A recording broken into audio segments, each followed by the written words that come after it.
Hey guys, so I just wanted to share something that I don't think I ever have. I want to tell you about my last speech therapist that I ever went to and what she tried to teach me. So basically, the last time I went to a speech therapist, I want to say I was like in between the ages of 13 and 15. I don't exactly know when, like I genuinely don't know, but it was around that time in my life. So about 10 years ago.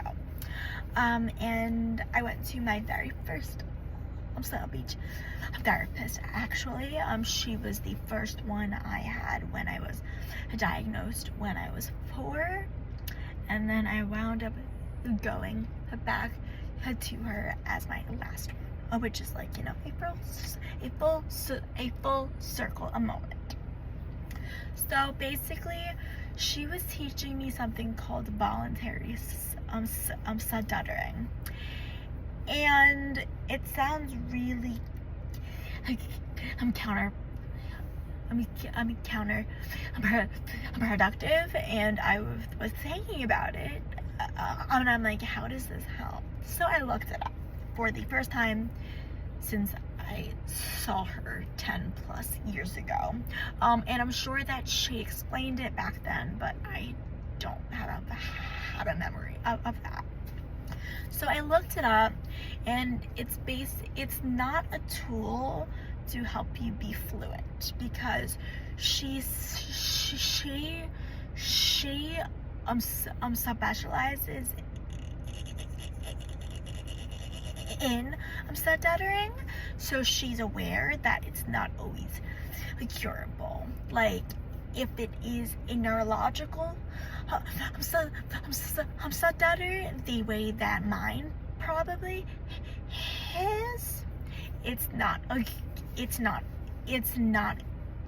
curable thing. It's not like a nervous tick that plenty of people have, you know.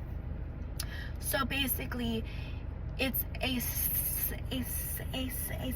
psychological tool to kind of like trick your brain into thinking that you have control over your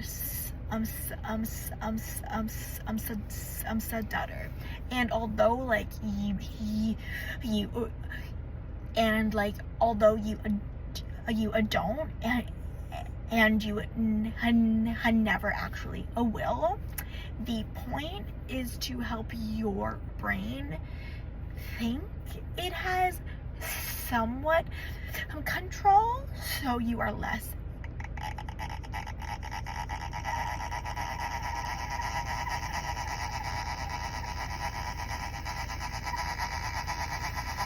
anxious about it. Because like, for me and a lot of other people, it's triggered by anxiety. So basically, if I am feeling extremely stressed or anxious or overwhelmed, it's about a million times worse than it is like now, because I am calm and chill, I'm alone, I'm totally fine, so it's not as intense, you know. So the goal is to trick your brain into thinking that you have somewhat control, so you have more confidence and less anxiety, so that when you are in those stressful situations, it's not as intense, you know. And back then I was totally against speech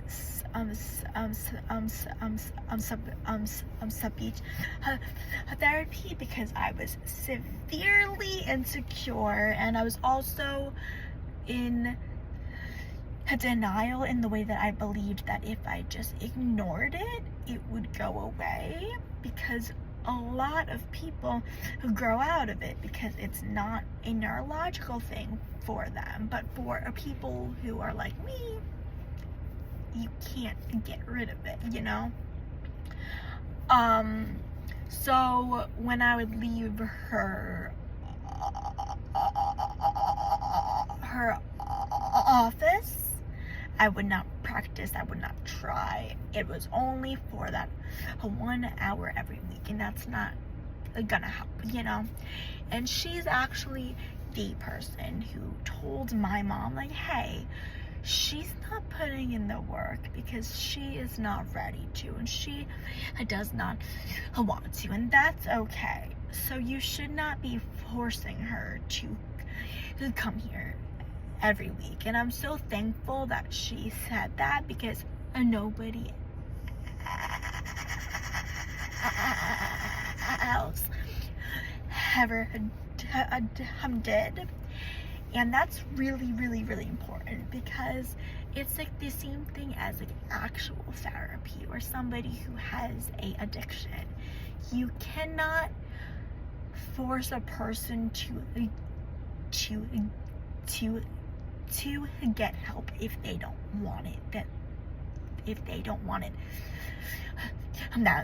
themselves. So like, no matter how many times I went, if I wasn't putting in the work, it would never help. So it was pretty much a waste of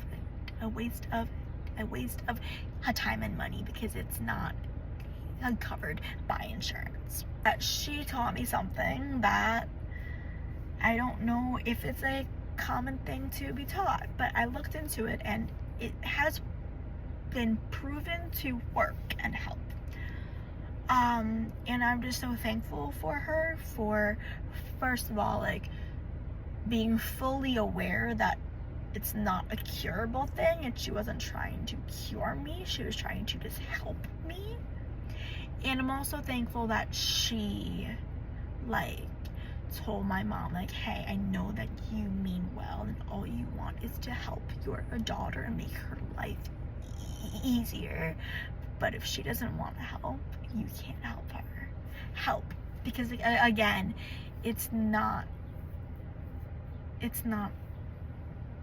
hasn't ruined my life, and although at times it feels like it does, it ruins a lot of like opportunities and jobs and social things that I won't go to, or I wouldn't, because I didn't want to talk. Like, although it kept me from a lot of things, it hasn't ruined my life, you know? So like, if I didn't like want help, I didn't like need it to live, you know? I'm sorry that this is a rambling video, and I have a feeling that no one is going to actually make it to the end. But yeah, I just wanted to share that. And yeah. Okay, bye.